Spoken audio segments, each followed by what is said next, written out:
आंखों के अंधेपन के कारण से रोना आसान है। संपत्ति की अल्पता हो, धन की कमी हो तो दरिद्रता के कारण से रोना भी आसान है। मित्र अगर दगाबाजी करे तो उस दगाबाजी के कारण भी रोना आसान है। पत्नी के भाग जाने पर रोना आसान है। शरीर में रोग घिर जाए तो भी रोना आसान है। आदि कई कई परेशानियों से रोते आई हैं और रोना बहुत आसान है।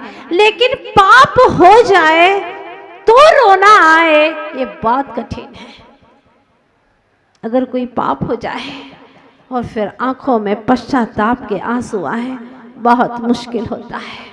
अपने पापों से पछताता नहीं है, पछतावा नहीं होता, विचार ही नहीं आता अपनी करनी के ऊपर। इसीलिए यह जीव बार बार मर रहा है। अगर करने को सुधार लेता तो निश्चित रूप से बार बार जन्म मरण नहीं करना पड़ता। विश्वास नहीं है जो प्रभु ने कहा है, विश्वास नहीं है जैनागम में जो कहा है, इसीलिए मात्र मन की मानी करता है, रोता है, तड़पता है, संसार में भटकता है।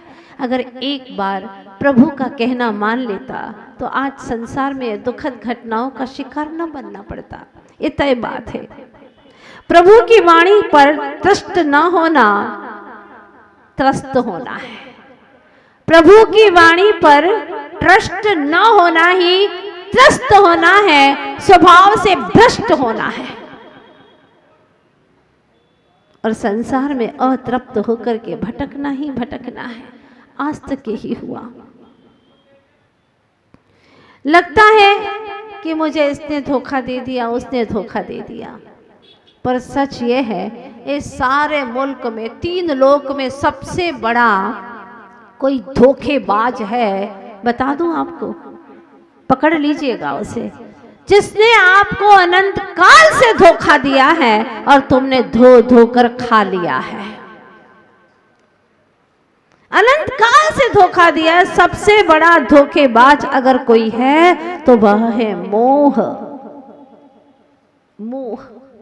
इसी बात को पूज्यपाद महाराज ने कहा है, बद्धते मुच्यते जीवः सममो निर्ममः क्रमात् तस्मात् सर्व प्रयत्नेन निर्ममत्वं विचिन्तेत्। बहुत अद्भुत बात कही है।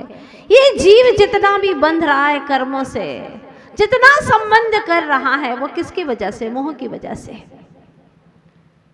मोह से बंधता है, ये धोखेबाज बांधता है और ये जीव उसके धोखे में आकर के बड़ा खुश हो करके बंध जाता है। तो मोह तुम्हें नचाए ये अच्छी बात नहीं है। कोई तुम्हें नचा दे वो तुम्हारी हार है। मोह नचाना, मोह तुम्हें नचा दे ये तुम्हारी हार है। तुम मोह को नचा दो तो तुम्हारी जीत है। अज्ञानी पर मोह सवार हो जाता है, अज्ञानी पर मोह सवार हो जाता है, पर ज्ञानी खुद मोह के ऊपर सवार हो जाता है।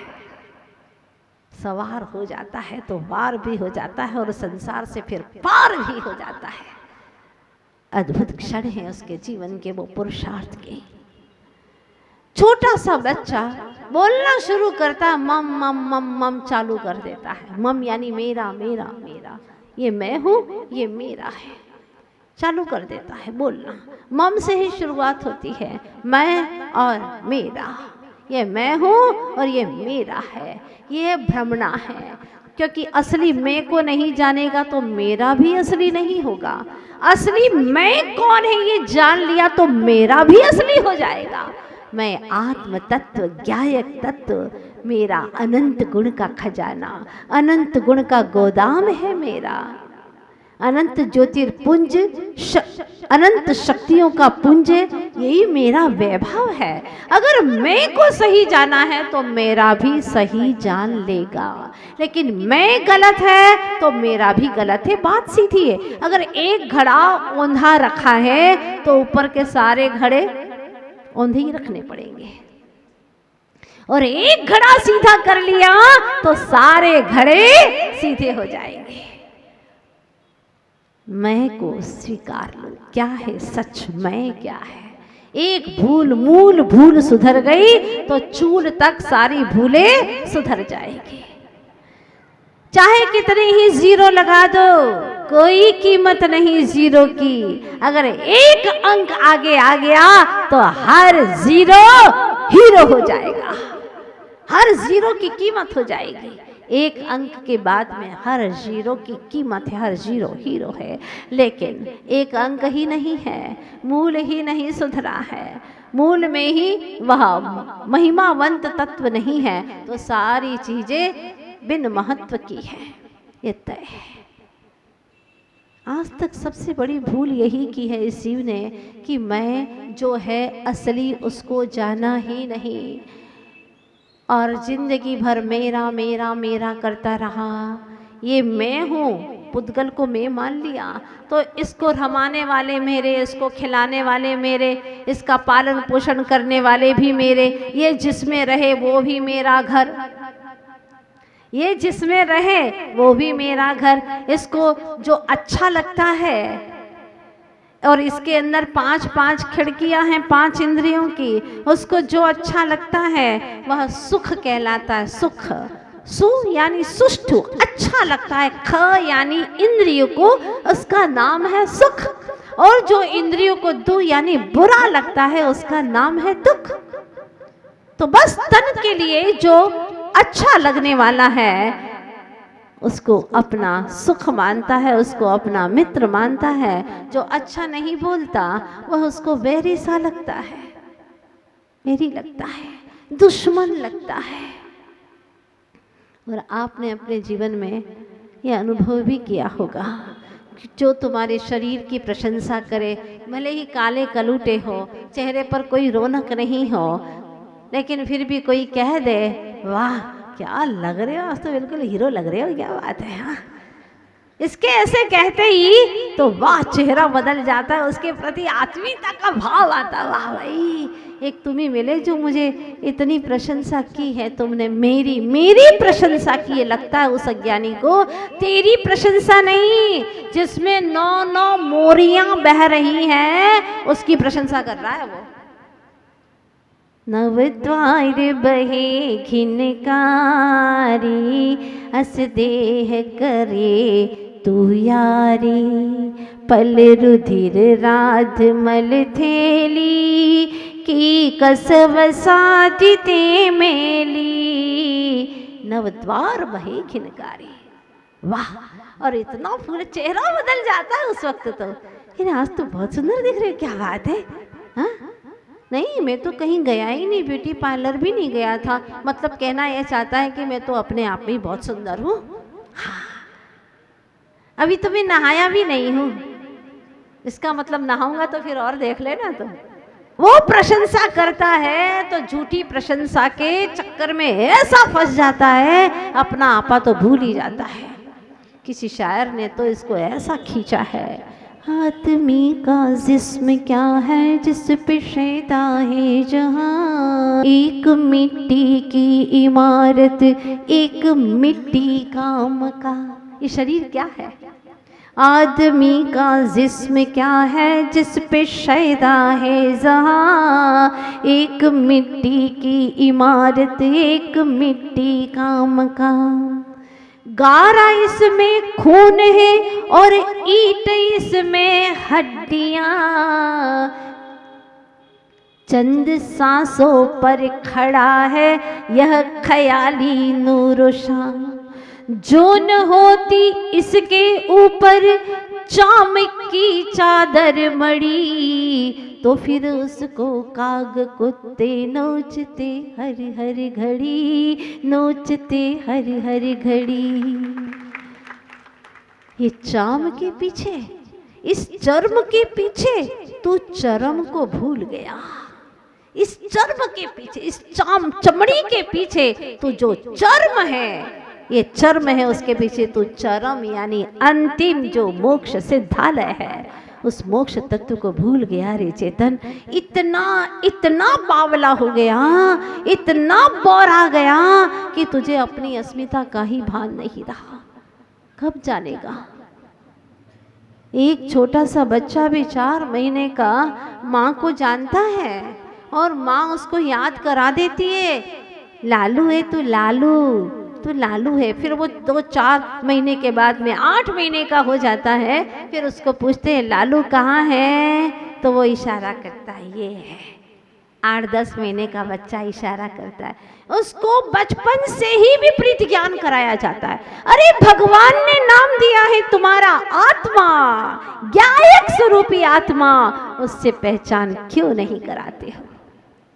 कोई माता पहचान नहीं कराती है और वह देह की पहचान में ही जीवन निकाल देता है। देह कोई आत्मा मैं मानता है और इसी भ्रम में अनंत अनंत जीवन गुजार देता है। प्रभु ने नाम दिया हम सबको आत्मा, प्रभु का दिया गया नाम, अनादि का नाम, इसको तो लेते नहीं हैं। आत्मा की बात करते हैं तो लगता है ये किसी और की बात चल रही होगी, वो तो शास्त्रों की बात चलती रहती, साधु संत आते तो और क्या करेंगे, यही तो करेंगे, है ना। आत्मा की बात वो तो करते, कहीं और है आत्मा तो, मैं तो फलाना चंद हूं, मैं तो फलानी हूं।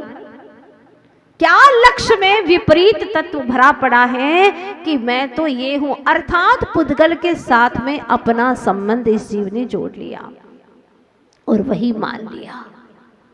कितना बड़ा भ्रम है और पूरी जिंदगी इसी में गुजर जाती है। वह बच्चा अब बड़ा होकर के भी जो बचपन से संस्कार मिले हैं वही उसके जिंदगी भर तक के लिए संस्कार बन जाते हैं। एक कुंद स्वामी की माँ, एक माँ श्रीमंती बालक विद्याधर की माँ क्या कहती है, क्या बच्चे को सिखाती है पलने में 2 माह के बच्चे को, तू शुद्ध चेतु बुद्ध, तू निर्विकल्प उदासी, चेतन राया झूलो ने चेतन पारणे। तू शुद्ध चेतु बुद्ध, तू निर्विकल्प उदासी, चेतन राया झूलो ने चेतन पारणे। बेटा इस चेतन के पल्ले में झूलो, तुम शुद्ध हो, तुम बुद्ध हो, स्वभाव से परमानंदमयी हो पुत्र। फिर क्या कहती है माँ, ये नहीं कि बेटा जल्दी बड़ा हो, हाँ अच्छे से पढ़ाई करना, अच्छे से पैसे कमाना, अच्छी सी बहू लाना, मेरी सेवा करे। भावों में भी नहीं लाती वो माँ, क्योंकि भावों का भी प्रभाव पड़ता है। वचनों से भी ज्यादा अंतरंग से भावों का भाव तक प्रभाव पड़ता है, ये बात भूलिएगा मत। आप जो सोचते हैं उसकी किरणें बिखरती रहती हैं, आपकी सोच की, आपकी भावनाओं की। इसीलिए वही सोचो जो तुम चाहते हो। अच्छा चाहते हो ना तो अच्छा विचार करना शुरू करो। क्या कहती है माँ, बेटा झट झट मोटो था जे, अनमुनि थई विचर जे, दे जे दुनिया ने आत्मज्ञान रे। बेटा जल्दी बड़ा होना, और क्यों बड़ा होना, धन कमाने के लिए नहीं बेटा, मुनि थई विचरजे, मुनि होकर के विचरण करना और ये सारे मुल्क में भटकी अज्ञानी आत्माओं को तो सत ज्ञान देना बेटा। क्योंकि दुनिया की बातें करने वाले, इधर उधर के किस्से सुनाने वाले, यहाँ वहाँ की सुनाने वाले बहुत मिल गए अनंत काल से, लेकिन अपने अंतर की कथा सुनाने वाला कोई नहीं मिलता, कोई सुनता भी नहीं है एकाग्रता से। बेटा मुझे विश्वास है तो इस दुनिया में जो मुनि होकर के विचरण करेगा और जब तो ये भटकी आत्माओं को उनके भगवान आत्मा की कथा सुनाएगा, देखना तेरे इस अध्यात्म का प्रभाव बहुत पड़ेगा बेटा। बस तेरी माँ की यही तमन्ना है, वो माँ कैसी पवित्र हृदय होगी सोचिएगा आप।